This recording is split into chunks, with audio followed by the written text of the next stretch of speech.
All right, Tyler, thanks again for being a guest on Wicked Smart Golf. Excited to talk with you today, buddy. Yeah, thanks for having me. I'm excited to talk tournament golf. Yeah, I know. That's why, I wanted to try and kind of do different format as I teased in the intro. I've been able to talk with a lot of different guests and have all kinds of different perspectives on the mental game and coaching and getting into tournaments. But I really like talking with players like yourself. And obviously you are a fellow podcaster. Congrats on that. Thank you. And someone that's just, really getting into tournaments and wanting to, get to your potential. I know that was a big theme before we even hit record, just playing your potential. And I know so many golfers and listeners can really relate to that. So kind of before getting into your tournament golf journey, tell us a little bit about yourself, how long you've been playing, when you got started into tournaments, and what your handicap is and what you're looking to get to.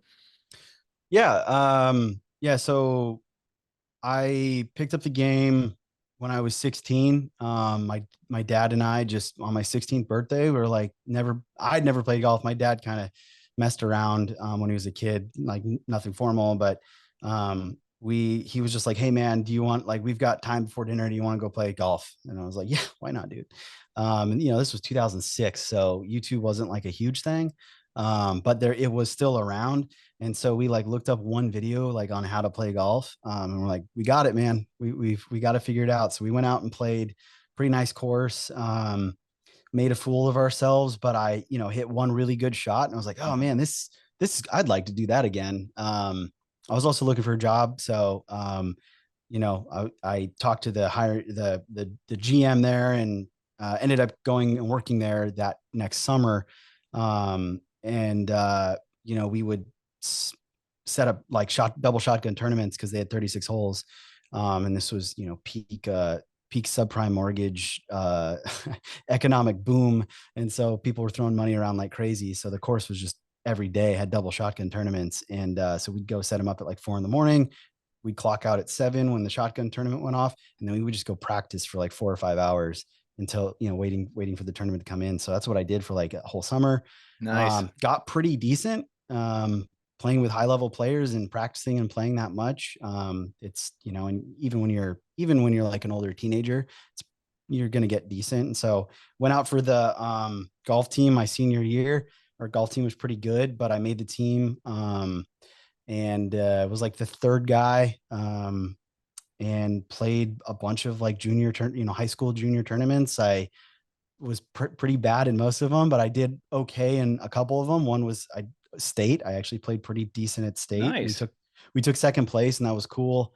And then I went to college and like didn't pick up the sticks again until really like 2019. So it was about a 10-year period where I just didn't play any golf. And then 2019, like late 2019, decided to pick it back up again. And then the pandemic happened, so I had a lot more time at home to practice and kind of just fell in love with the game in like 2019, 2020, or 2020, 2021, 2022. And then really like towards the end of 2022, a buddy of mine who owns a golf course around here, he did this like after hours horse race thing, and he invited me to come play in it. And I made it to the last, I was one of the last two guys. I was the finalist Nice. on the ninth hole. And I hit a great drive, shanked my chip, almost, shanked my chip into the face of a bunker, got out, almost chipped in for par to save, to extend the match, but I ended up losing the match. But when I got home, I was like so buzzed on that feeling of like the competition and those shots really, really mattering, not really mattering, but mattering for more than just trying to get it in the hole as quickly as possible. And so in early 2023, I was like, hey, I'm gonna try to really try to play more tournament golf. And so part of that was just actually for the first time really focusing on my game and getting mechanics. So I got in with a swing coach and I practiced way more than I ever had. And so I went from a 4 or an 8-ish handicap, 8-9, down to a 4 last year. Right now Nice. I was down to like a 3.8. I'm at a 4.2 right now. Um, and then really like I played one tournament round last year, which was our club championship. Did okay. Like I shot in the 70s the first day, which I was Nice. so freaking proud of. and then I shot 80 the next day and I lost by 3, which was whatever.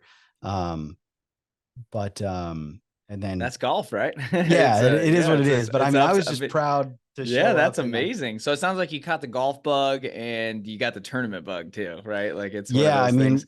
yeah, I mean, I fully fell back in love with the game, for those couple of years, and then now I'm like, it's like you're an adrenaline junkie and you're just like looking for that next thing. And so just the casual rounds and just going out and having fun with my friends, like that's really cool. It just doesn't do much for me anymore. And so now I'm looking for the thing that does do it for me. And I found that like tournament golf, one is really hard.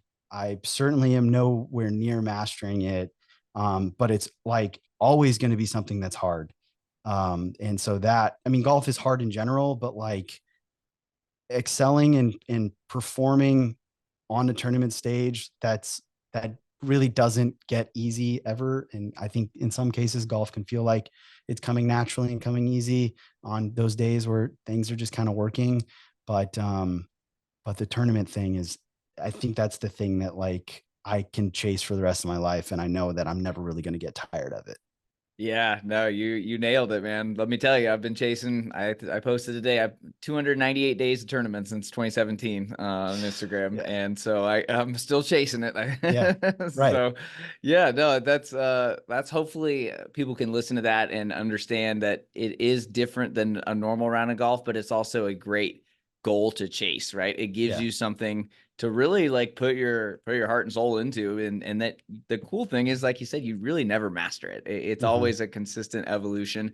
And that's kind of why I really just like started following you. I really like your account. I love your guys' podcast. And that's kind of why I wanted to just like reach out and just like figure out like, okay, so you're a 4 handicap. That's, well above the average golfers of 14 for male, 27 for female. So, I mean, you're, the top 10% of amateur golfers. You want to get into more tournaments. You played in one last year. What does the tournament outlook look like for you this year? Do you already have it planned out? Yeah. So I played my first tournament in on actually on Masters Sunday. It was the Oregon Mid Am qualifier. Didn't didn't play well, but it was a good experience. And the first thing that I did when I got home after firing an 87 was went on to the Oregon Golf Association website and signed up for every single one of the 1 day OGA tour events that were available. And I'm on the wait list for all the other ones because I I just love said it. like I said that was so uncomfortable.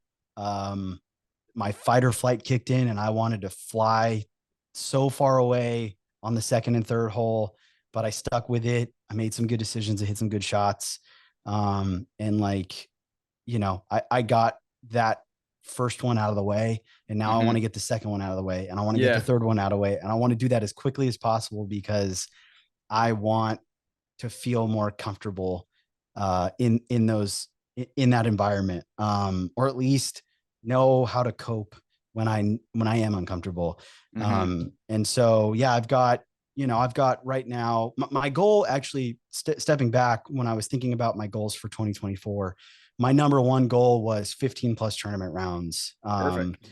So I didn't really set any goals about how I want to do. I just want to show up.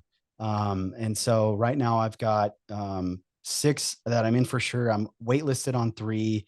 I've got the Oregon Am qualifier coming up in 30 days. And then I've got I play actually I should say I played a match play event at my club a couple weekends ago. Nice. And so, or actually it was, I guess it was, yeah, 2 weekends ago. So technically I have three tournament rounds in. I've got 9-ish more booked. So, and then I've got the club championship I know I'll be in. So there's another couple. So, I mean, I know I'm going to hit the 15, would love to crush it. And I'm just like looking for all of those opportunities and wherever I can make it work from a scheduling standpoint, like I'm signing up for them because Hmm. like this time next year, I want to be going into some of these events like with with a reasonable expectation to play well and move forward and move on and or finish within a certain percentage of the top 5 or top 10 or whatever. Yeah. But I know So that I have to kind of spam. I have to spam uncomfortable experiences first to get there. Yeah, you have to. I love it though. So first off, fail your way to success, I think, is the ultimate tournament golf motto. I love that you signed up for a tournament the next or that day or the next day, whenever that was, because that was amazing. I have a program called the Tournament Golf Formula, and that's the last lesson in the whole program is like make sure you sign up for another one as soon as you can. It's Yeah. like having a vacation to count down for, getting in shape or whatever. It's like you have something to work towards. And I love that you didn't run from it, because I could tell from your stories and your podcast episode you guys did, you're obviously frustrated with the results. It wasn't the outcome you were looking for, but there's so much gold to learn from those bad rounds. It's very hard to actually want to assess them and do it. But I like how you guys had your podcast episode and kind of, it's almost cathartic to kind of just like debrief and like get it out of your system and Yeah. be able to talk about it. I think that one of the worst things most tournament golfers do is just try and suppress those bad memories, and they just like act like it didn't happen when, you really have, there's so much good things you can learn from it if you're willing to do it. So I love that you share that on your podcast too. That's so cool. When I was just thinking about that tournament too, was that the biggest quote unquote tournament that you played in? Was that the first Oregon Golf Association event? Yeah. I mean, yeah, it was certainly the biggest. I mean, I played, the OSAA stuff when I was in high school. It had a I guess similar, in part two of your golf career, this was yeah. I mean, the, how did, yeah. but even I would say even so, like this comparing the just the feelings that I had in high school versus what I had, Yeah. on that day a couple of weeks ago. Mm-hmm. Um, very different. So I would say like that is the highest level of golf that I've played up, to this Yeah. point, and that's certainly like the most nervous that Mm-hmm. I've been up into this point on a Yeah. golf course. Well, congrats on just getting in there. Most people never do it. And I mean, I've talked to 50, 60-year-old people, then they're like, man, I wish I would have done it. I was just always worried about what people would think about me or, this or that. And it's like, that's so easy to think that, but it's like that is how you learn. That is how you speed up your success. And that's how you get to scratch or plus handicap faster, is by Yeah. being around good golfers, is by learning. Because you can play great golf with all your friends, but if you just never go out and actually play by the rules of golf and have to sign your scorecard and you're playing in tournament conditions, that's when you really will learn, man, my driving needs help, or my irons need help, or my putting, or my mental game, or all the above, right? So it's like Yeah. it's a great test, and it's like congrats just on doing that, man. Like that's so big. A lot of people never get into like state events. Like I'm in Arizona, you're in Oregon. Like there's so many great events at a state level that I just recommend everyone getting into. But I wanted to like kind of talk about like that round specifically and like what you were feeling before, during, and after, because I feel like there's probably some easy wins that we could get out of there to help you for the next one. Like, what was your game? I know obviously we got some bad weather in Oregon sometimes. Like, what was your game heading into it? Did you feel like you had put in the reps, you'd put in practice? Like, how were we feeling the days and week even leading up to that tournament? Yeah, I mean, in terms of preparation, I took it very seriously. I practiced a ton, focused primarily on what I knew was the weaknesses of my game, which is around the greens and on the greens. And so Mm-hmm. I, joked with my friends, or it's like I practiced putting more in the 6 weeks leading up to that event that I had ever done in my entire life combined. I went into every practice session with a plan. I stuck to the plan. I feel like I executed those sessions really, really well. I felt good about it. The Friday before the event, actually, no, yeah. So, I mean, I had to take like a full week off because I was traveling for work. But the Friday before I left, I played a round of golf and went out and shot 74. I mean, just hit the hell out of the ball and Mm-hmm. putted well and just felt really, it just felt very, felt really good. I didn't thankfully have like illusions of grandeur that I was like, oh, this is what I'm going to do on Sunday. But I just felt like, hey, I'm prepared. I'm my game's there. Like I know where my Mm-hmm. ceiling is. I know what I am capable of. So I'm just going to go out there and try to do that as best that I can. On the day, I felt fine, felt pretty Even leading good. up to that, did you get a practice round in, or did you have a yardage book? Like, what was Yeah, the day so or I two? I didn't get a practice round in at the course, unfortunately. But I'd played that Had you course, played it? Okay. yeah, like dozens and dozens of times because it's where Gotcha. we practiced in high school, and Hmm. I've played that course a ton, so I was very Gotcha. familiar with it. I downloaded the scorecard or the yardage book from Decade, Nice. and went through that kind of with a fine tooth comb and just really planned out like, if the wind's doing this, then I think this is the best option off the tee based on what my carry distances are and where I Hmm. know, thankfully I was very familiar with the course. So I kind of knew Yeah. where things ran out. So I was able to map out kind of a plan pretty early. And I did. I mean, I wrote all my notes in the book and Perfect. stuff. And Yeah, because I was gonna say you're an ENTJ, I'm an ENTJ, so this makes this a lot easier. yeah, I talked about it in the intro just a little bit about mental golf type. I talk about a lot on the show. Same with Decade too. I mean, those are two. The reason I went from scratch to plus almost three now is Decade and mental golf type. Like I'll stand by that all day because those two systems have just made it so much easier to think and get around the course. And as an ENTJ, as someone that is a planner, that's how you work best by making decisions with your head, not your heart, and really getting as much of a plan as you can. I'm glad you did that with Decade and mapped out different things. Like the worst thing that me or you could do heading into a tournament is just be like, just kind of figure it out when it gets out there. Like, of yeah, course, you have wind and pins and things like that. You're gonna have to always think on the fly a little bit. But yeah, if you're going out there and just trying to wing it as with our personality types, it's gonna be really tough. So I'm glad you did that. And it sounds like you'd played the course, even though you didn't get a practice round, and you'd played yeah, there. Nothing worse than trying to play a yeah, tournament blind. right. So that's good.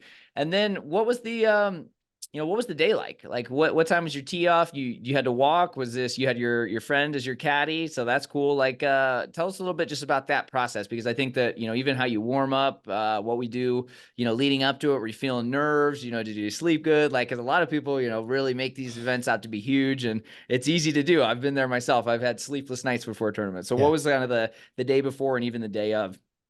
Yeah, day before, actually had to go volunteer at a like a garden event for work, and so I was free labor.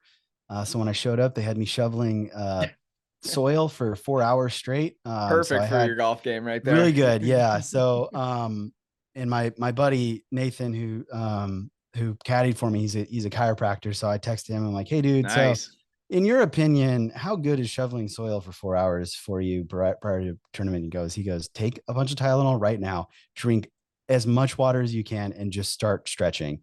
So I did that, and I ate a bunch of food. So one of the things that I've been doing outside of the golf thing is the last 4 months or so, I've been really focusing on like my fitness, and so Yeah, you're I've crushing it, right? Like you're down a yeah, I've bunch, lost right? quite a bit of weight in the last 4 months. And so, the way you do that is caloric deficit. He said, hey, man, don't do me a favor and you can't be in a deficit this weekend. So I said, okay. So I like Yeah. made sure I had a bunch of good food, just loaded up so that I was going to have energy for the next day. I slept pretty well. I actually woke up, wasn't sore, Did which you was have to great. walk? Yeah. Well, I didn't have to walk. You just had a I caddy. prefer to walk. Hmm. Personally, I just if I get to the ball too quickly after a bad shot, I don't have enough time to kind of like work through my emotions. Yeah. So walking helps me with that a lot. So, Yeah. but yeah, it was nice not having to carry the bag. That was cool. And You so couldn't yes, even got this guy a push cart, man. The poor chiropractor is gonna break he his back out I there. brought the push cart for him. He insisted. So, Okay. and I should have had him sign an I'm at my affidavit or advanced something. age, man. Carrying the bag is not even a thought. So I just, No, no, yeah, he busted out the white coveralls Oh because it was Masters man. Sunday, and I made a That's joke I about it a know I couple saw weeks. that tournament. I'm like, who has a tournament on Master Sunday? That's just Yeah, rude. it was a bummer. Well, yeah, the whole thing was weird. Just the how early it is in the season, and the Yeah. fact that they had just punched the greens. Like it's Oh like man, you can that's a tell that challenge. like the mid am event is not a high priority for Hmm. the OGA, but Hmm. um yeah, I mean, I'd made a joke about, man, we really messed up. We should have got you some white coveralls because it's Master Sunday. And then he texted me, he's like, hey man, are you on the putting green? I go, yeah. And I see him walking out in these white coveralls. Like it was so funny. That's an amazing friend And right actually, you there. know what? That like I was feeling a little bit nervous on the putting green. Then when I saw him wearing You those, it just like had to, really calmed me down. Where I'm just like, yeah, okay, we're just out here having fun. I love it. So did you have Yeah. any expectations heading into the round? What was it? Was it a qualifier for how many spots were they taking, or was this a cut? What was this? So it was interesting. Yeah. So I had a late tee time. I was the last tee time out, 2:20 Mm. p.m. Oh God, that is late. Yeah. So all of the qualifying spots available had been locked up by noon. Um, so basically I was gonna have to go out and shoot under par for the first time in my life to qualify. Because there are 81 spots in the Oregon or the Mid-Am, the tournament itself. 51 of those spots, or no, 53 of those spots are exempt. So there Mm. were 28 spots, 14 on the day I was going for, 14 on the day, the next day, next qualifier 2 days later. So like more or less when I got there, I was like, okay, well, I'm not going to qualify. Almost certainly not going to do it. So let's just go out and try to like play the best that I can. Mm-hmm.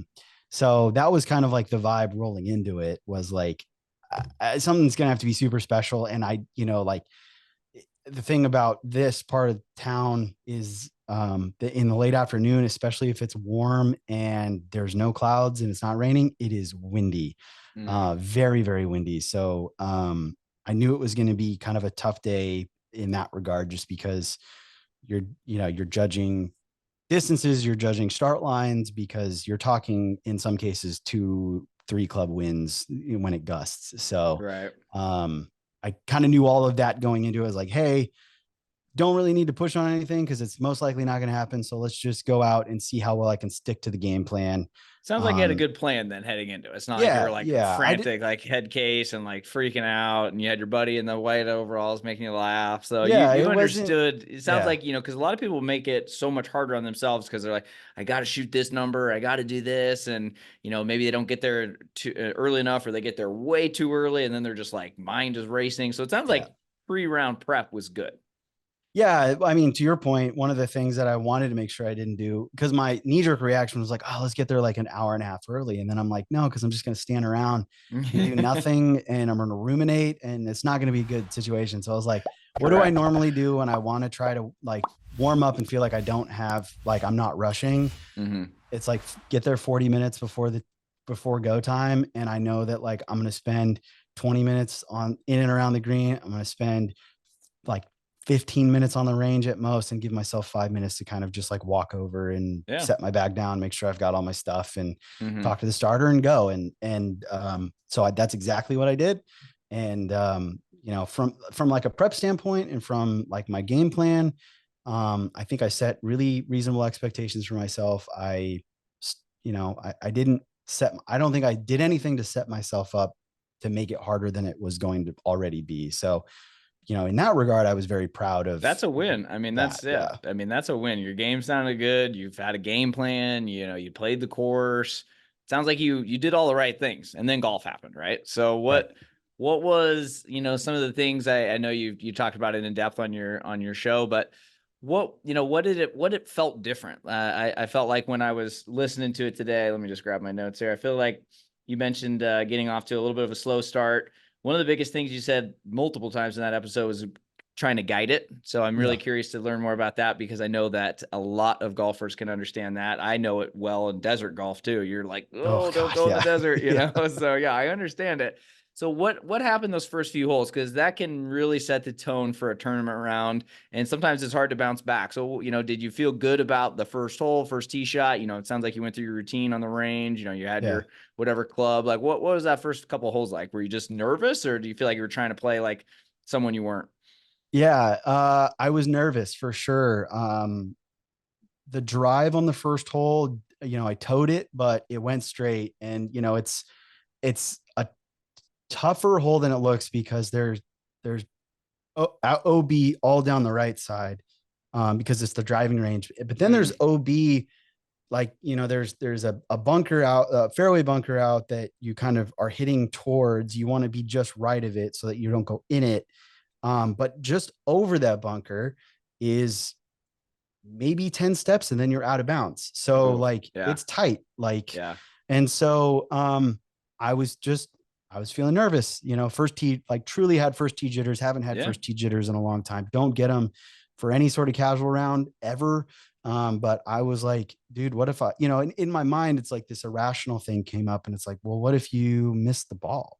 What if you toe shank this into the driving range? Like I went from, if I want to like outline or illustrate the dichotomy of like me shooting 74 the Friday prior, and then this round, it was like on Friday, I was like saying like, I aggressively want to go here. I want to go, I like this line, and I want to hit it here, and I want to hit it hard. Um, into a different mindset of like seeing everything that could go wrong. And that's all I could see was everything that could go wrong. Yeah. Now, when I hit the first drive, I calmed down. When I hit the drive and it went well, it went far enough. It went straight. I calmed down considerably. I was like, great, okay. And I'm fine. I think it's I'm always gonna important be to fine. remember that you're not alone there. Everybody's nervous on the first tee. If you're not nervous, don't be there. Like, Right. But I think one of the first things I talk about in my book and everything I tell with my students is embrace that, but don't say nerves. There is zero difference between being nervous and being excited. Yeah. Your body has the exact same emotions. Your heart beats faster, your palms sweat. But we got to just say, instead of I'm nervous, I'm excited. I'm excited for this opportunity, right? And it's not like we're having to like play well to pay the bills. Right. So you got to just go out there and be like, I'm excited. Can I hit a bad shot? Yeah, that could happen. Could I hit a good shot? Yeah, that could happen. But I think it's really easy to go in that negative, and you're just like, you're like frantic and you're just super worried about it. So that's why, do you feel like you have a pretty consistent routine? Do you feel like you were able to kind of go through your routine at least before the shot and kind of calm down and focus? Yeah, no, I certainly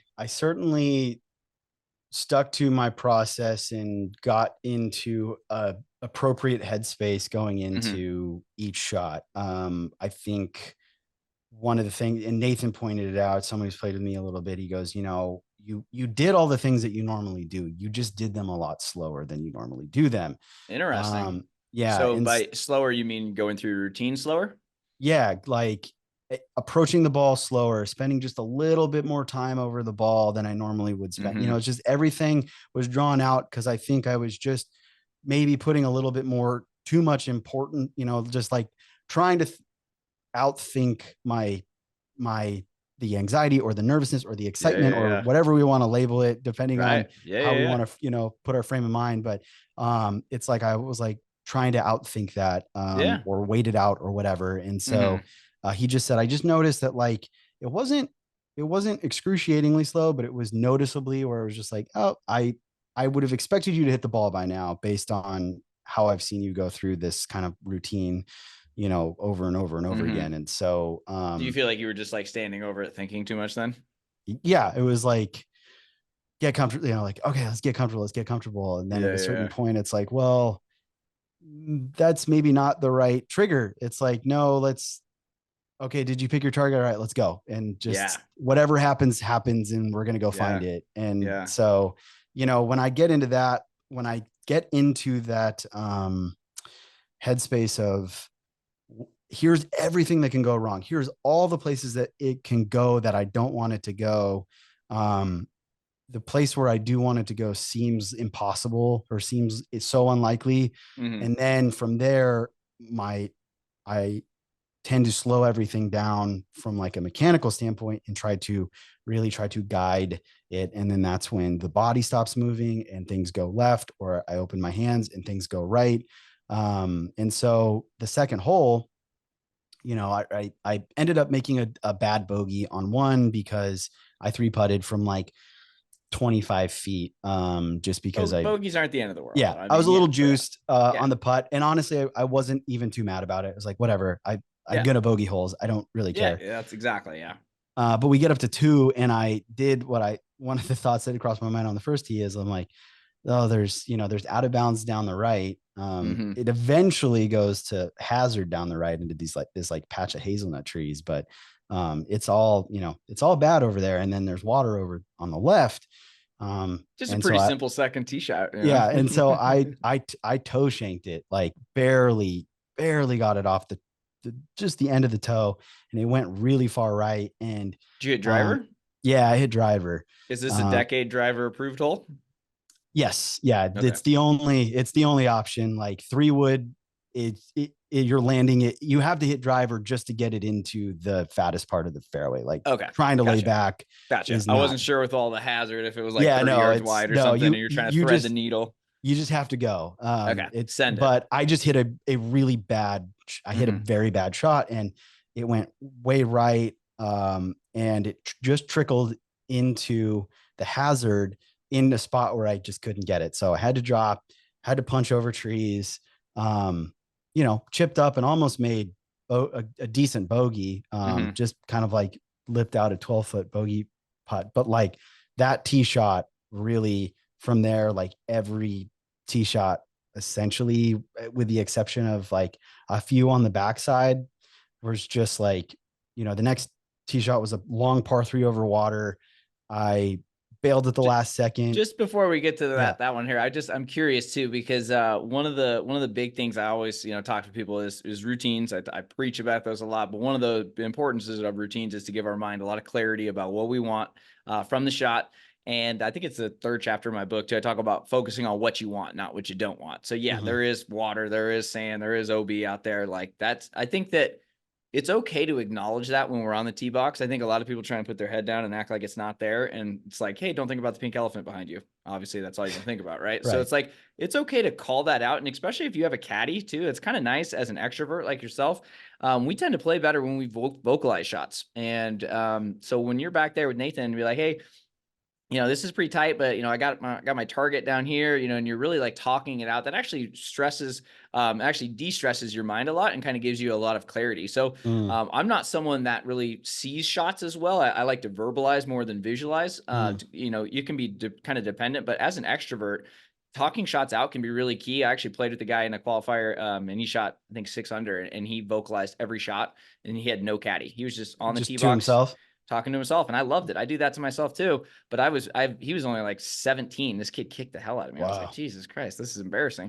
Good for But I was him. like, I could be your dad. He's over here just like, he made 5 birdies in a row. Great kid. But he vocalized everything. And I was like, good job. You clearly know what works best for you. And so I Yeah. think that's why I really am big on like customizing your mental approach versus just being like, this works. Like, figure out if that's how you're hardwired or not. So I Yeah. like that, like talking and having a caddy is really helpful. If not, don't be afraid to talk Just to yourself. talk to yourself. But yeah, talking about like where you want it to end up is key. So yeah, you can be like, yeah, there is trouble, right? And then you got to focus back on where do we want the ball to go. So Mm. on that tee shot specific, do you feel like you had a good target? Do you feel like you stuck to your routine, or do you feel like you were kind of just like, No, I don't feel like I had a good, I didn't, yeah, I didn't have a real target in mind. I just was like, let's get up here and it hit was a it. don't screw up swing Yeah. instead of a target? Yeah. Yeah. And it was it was a really bad swing Yeah. mechanically. Like Well, I it mean, it makes sense. wasn't, Your brain is like, wait, what are we trying to do? Like yeah. you didn't, think about your brain like a heat seeking missile, but you got to give it the guidance, right? You got to give it the coordinates on every shot. And so when you're back there being like, hey, where do I want the ball to end up, and where do I need to start this, and where do I want it to end up? I think that's really like an empowering question you can ask yourself.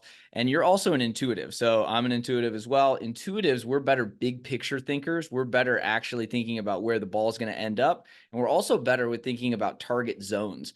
So I don't know, aim small, miss small is a very common thing in golf. And that works for about 75% of the population, but about 25% us as intuitives, that actually kind of feels restrictive. And it feels like, oh no, this is way too small. So when you're feeling it like on a tee shot out there, like think about, hey, there's a tree that I really like. And then maybe there's another power line right there, or there's another end of that tree. So trying to create like for driver specifically, like a 20-yard wide zone will Mm. free you up a little bit versus feeling like you have to get this really small target. And that could be one of the reasons you try and guide it a lot, is because Yeah. it Yeah. feels like too small of a target. So, think about, obviously you've went through decade, you understand there's shot dispersion in golf, left and right. So you understand like that flight window. So some of my students like to think about like, just they'll see like an area, like if you're at like Top Golf, kind of like that circle, and they'll imagine that. Other people like to imagine the flight. So they'll think about maybe like a field goal post and it's kind of going through there. Other people like to look at something like right in front of the ball and like a window there. But I just, an intuitive, I would recommend maybe just trying, think about a little bit of a wider zone, so it feels a little less restrictive and it doesn't feel like you're maybe trying to guide it as much. Yeah. No, I think that that's not something I've done in the past. Yeah, So and I had never tried it either. And I went through mental golf type. I did it. I hit 28 out of 28 fairways the first tournament at a super tight desert course. And I was like, whoa, this works. Cause I always was trying to find the smallest tree or yeah. the, the window of a house. And again, that works for a lot of people, but that's why it's important to, figure out what works for you. Now I'm curious, after you pump one, I guess in the hazard, what's that walk like? Did you go down? Did you go internal, or were you still kind of chatty and talking with your caddy on the way up there? Yeah, I went a little internal, and just yeah, I definitely went internal. I definitely like try to suck into myself and not, Yeah. and not be perceived. And then, in my mind, it was like, tournament golf is dumb. I can't believe I'm doing this. Like, I Yeah. just want to not ever do this again. If you've never felt like you wanted to quit tournament golf while playing in a tournament, you've never really experienced Yeah. it. So you're not alone there.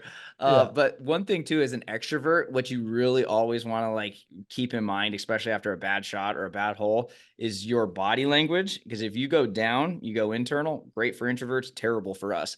So Yeah. when you go down, your mind actually gets stressed out. And it's Gotcha. again, you're signaling a lot of kind of trouble is looming. And another thing that you really want to do is just to keep your head up. So even if you don't want to talk as much and you're, I recommend to talk and have some conversation with your playing partners. But if you can't, even just keeping your head up, observing, if you got wildlife out there, you got a dog over at the house over there, you got, a squirrel over here, like keeping your eyes up and being engaged in your environment is key. Cause sometimes you will play with introverts or guys who just, think that's how they play better and they don't talk at all. So it's hard Hmm. for extroverts to still be chatty. So even if you're like complimenting playing partner shots, even if you're, just keeping your eyes up and scanning the environment, that actually can relieve stress that you might not even feel that's there. And Hmm. it's just, again, when you're beating yourself up, your head's going down, you're getting negative body language. It's just kind of reaffirming all those negative feelings Yeah. and making it really hard to bounce back quickly. It makes a lot of sense. So yeah, I just was wondering on that whole specific because it's really easy to do, and we think that we have to care more, and that's so we like show it to the rest of the field or Right. everyone that's like I'm trying, I'm doing this, I'm going to beat myself up, but it's like it's I think golf just brings us type A kind of people, and we want to control everything, but yeah, that actually can really just and it's not going to be any fun, right? And so it's like No. really hard to keep going. So what was like the rest of the day feel like after you made, I think it was what, bogey double, and you Yeah. kind of had a rough start. Is that one of those where you just feel like you stuck with it, or do you feel like you just kind of like, you finished, you signed it, but you just No, kind of I think I did a good job of like trying to reinvest. nice. I really made a point of like, okay, let's learn today. Today we're Hmm. gonna learn. That's a good And attitude. yeah, and so I did, I didn't check out. I don't think at any Good. point. There were a couple stretches where I certainly allowed my emotions to get the better of me. You're a human being. But it Yeah. I wasn't a mean, good day, swing wise, and it just, good things weren't happening. I was getting a couple, bad breaks too, yep. that really didn't need to be as bad as they were. And so, I think, but beyond that, like, I made it a point to reinvest, and that's not me just saying that. Like Nathan even mentioned it, that was the Yeah, other I nice heard. thing I about heard having, he seems like a good guy to have on the bag. You guys had a yeah, good rapport. He said like you were staying with it. You weren't like yeah, I'm over it. yeah. So I tried, I really did try to stick with it. And so I think, part of that is it's funny to say that, because part of it, I'd love to be able to say like I shot 87 because I just completely checked out. But that's not true. I tried really hard and I still shot 87. And I just have to own that and know that, like, it's easier said than done. And I've been trying to tell myself is like, hey, that 87 is not necessarily reflective of me as a player. It's an event. Yeah. It happened. It doesn't mean that I'm not a 4 handicap who's on, Yeah. trending better. It just means that, like, golf happened. I was in an environment I was very uncomfortable with. Things didn't feel great. And I got some bad breaks, and Hmm. you put all that together, and maybe what could have been a 79 turns into an 87, and Yeah. just, this is what it is. Yeah, no, you have a good you have a good outlook, you have a good mindset, and I think that I openly share. I mean, I've had my share of failures, and from my college tee shot, I topped in front of the team in the try. I mean, into a lake. I mean, I get it. Bad shots are going to happen in tournaments, but you do have to learn from it. And I love your mindset. I love that you signed up for another event, and I love that you stuck with it because I had a tournament. Man, it was my first U.S. Open qualifying event, and I was 8 over through 8, and you have to shoot like 3 or 4 under, Yeah. obviously, to even make it. So I'm 8 over through 8. Guy I'm playing with kind of told a story in a way that was like, if I was you, I would just quit after 9. And I don't quit anything. And it's like even in 2017, that was a $200 tournament day. You Yeah. know, I'm Right. like, I'm not going to pay $200 for 9 holes. So I remember thinking that, and I seriously considered it. I was beyond embarrassed. I just felt like I was slowing everybody down. So, and I ended up, I'm like, fuck that. I'm like, I'm Yeah. Right. finishing this day. And I shot 2 over on the back. It wasn't like I made a Yeah. heroic run or anything, but I felt like I was like, wow, I made 7 pars at a US Open, venue. Like the course was tipped out. It was hard. I didn't give up. And I got a lot of positive momentum from that. So I'm glad Yeah. that you did that too, because it's easy to do it. Golf is so easy to quit mentally or physically. And so if you can just stick with it, because sometimes you just can't learn what you're going to learn in a tournament on the range or in a casual round. No. So you might even like figure out that one swing thought that was like, oh shit, man, that was like the one thing. Or like you said, maybe you were lingering over the ball too long, and that's, just had too much time over on your hands. And so it's like, stick with it and stay learning. And then when you get home, do a little bit of a recap. I'm sure you still hit a few good shots that you can kind of remember. And even if not, you can be like, hey, I got my stats, I know what to do. And you signed up for something moving forward. I think that's so key. And I tell everyone that, like, your only way you're going to get good at anything is if you do it a lot. You Yeah. can't expect to play one tournament a year and just be like, show up. Like it's really hard to do. Like a comedian's going to perform his act 100 times a year before he does his Netflix special, right? He's not going to Right. do it once and just hope it shows up. So yeah, getting the consistency, getting the reps in is key. And I just like your outlook. I feel like you're, trending up. And do you track your stats in Decade or something else then to kind of figure out like, oh, that area was, needed some help, or what was kind of that post debrief look like for you? Yeah, it wasn't as formal as that. Um I've last year I did the strokes gained with the Mark Brody app. I'm doing Decade this year. So Nice. I didn't track anything with that, but I've started now entering those things. But I wrote detailed notes on everything on the Love it. scorecard. So I was able to go through and be like, okay, I kind of know like this is what really hurt me. And this is where things could have, where they can be better, what I can work on. And Yeah. so yeah, the debrief part of that was plentiful, and it was yeah, it was thorough. I will say that. Yeah, no, I mean that again though, that's so good that you did that. Most people just try and bury it. I had Dr. Izzy Justice on the podcast. I don't know if you've read his book Jura Golf, but he talks about how you can't your mind doesn't forget bad shots, and that he says that you should actually process your bad shots when you get home, because if you don't, like if you're in a 2-day event and you hit one in the water on 11, and if you just try and forget about it, the next day when you're up on Right. 11, It's gonna guess when pop that up. negative Yeah. thought's going to come up, right when you don't want it. So even if you think about like some of those shots that you just like couldn't believe you hit, go back in your mind that night or the next day and be like, okay, well, why did I do that? Was I committed to my process and I just hit a bad shot because that's golf? That's okay. But Yeah. maybe you just weren't, like on 11, you weren't committed to your target, or 2, you weren't committed to your target. You didn't really have any idea. So go back and replay that and be like, all right, well, next time I'm going to, pick this tree and this tree. I got my zone. I'm going to stick to my routine and I'm going to do it. And you just start to, kind of get some, you can really use your mind a lot off the course on what you do. And so I'm glad that you, at least did a little bit of a debrief. And yeah, so I just tell everybody like, hey, do your stats if you can, write down some good shots, write down some notes. And sometimes you just got to kind of close the book and, on to the next tournament. So it sounds like you did a really good job with it. And I'm just glad that you're entering into tournaments, man, and staying with it. Cause it's fun, and you're going to learn a lot about yourself and your game. Yeah. I'm Yeah. I'm excited to get to that, to hit some of those milestones. I know it's going to be years, but It but I'm Don't I've say I'm that though. Yeah, it doesn't have to be. So yeah, I mean, you literally have no idea. Your right. best golf could be sooner than you realize. So what kind of like looking ahead to your events, or do you have any like questions for me, or like, I've played in, like I said, a couple hundred days, like any questions or anything I could help with at all? Just for, tournament prep or anything that came up during that round, you're like, damn, I don't know what to do there. Yeah, I mean, I think my biggest question during the round was just like, hey, how do I use the time when I'm on the course casually to be more prepared for this out, because outside of playing tournament rounds, like where am I going to get that experience? Mm-hmm. It's like, yeah, playing money games and things like that, just putting things on the line so that there's a little Yeah. bit more nerves. But sometimes it's not possible. Sometimes, like the only time I can get out is in the middle of the day and I'm just gonna be playing by myself. Mm-hmm. So it's like, how do I train for something? It's like, how do you train for climbing a mountain if you live in Wyoming?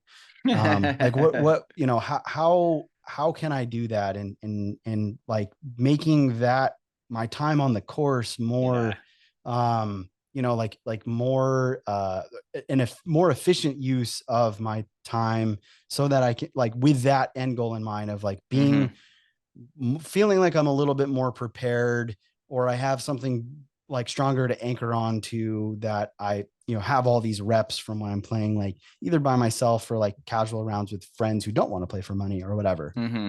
That's kind of like, that was the biggest question. I'm like, God, I Yeah. want to be more comfortable, but it's like, there are only so many tournaments I can sign up for this year. Yeah.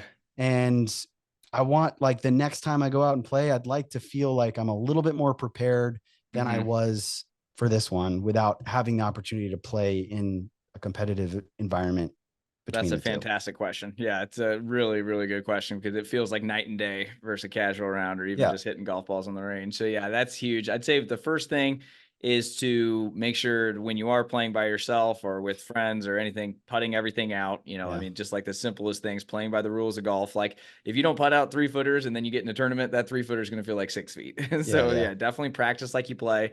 Play by the rules of golf. Another thing too is if you really want to get out of the box and be a little bit different is competitive practice. And I Mm, talk about it a little bit, and people are going to give you some looks if you do this at the driving range. But you could do, because you have to figure out like your heart rate, right? And you have to figure out like if our heart rate is rising when we're in tournaments, we have to try and simulate that in practice. The mm, reason most golfers are so much better in practice is because their heart rate is super calm. They have no worries of hazards or targets or right. scores. And so go out there, warm up a little bit, and then you can set little goals and you can go through a competitive practice. Basically what you want to do is either 10, 15, 20 air squats. You could do some push-ups, you could do some Mm, burpees. You're going to get some weird looks if you're doing this at a packed driving range, but again, they're people that are going to be like, oh, what's this guy's pretty good, what's he yeah. doing? So that is going to be one way to just get your heart rate up a little bit. Same thing with putting too. Putting specifically is usually the time where your heart rate's going to spike that most. It's usually tee shots, especially tight tee shots, or putting, just because putting, you can now see where the ball is supposed to go, and you can like feel like, oh man, Yeah. I'm supposed to make this. So yeah, doing some simulated putting like that. You could do maybe like, I have to make 10 or 15 of these in a row. And if not, I start over. And I'd say the biggest thing is just to practice your routine like clockwork and make Mm, that one of the most important things. Because you even said when you were in the tournament, your caddy said you were slowing down.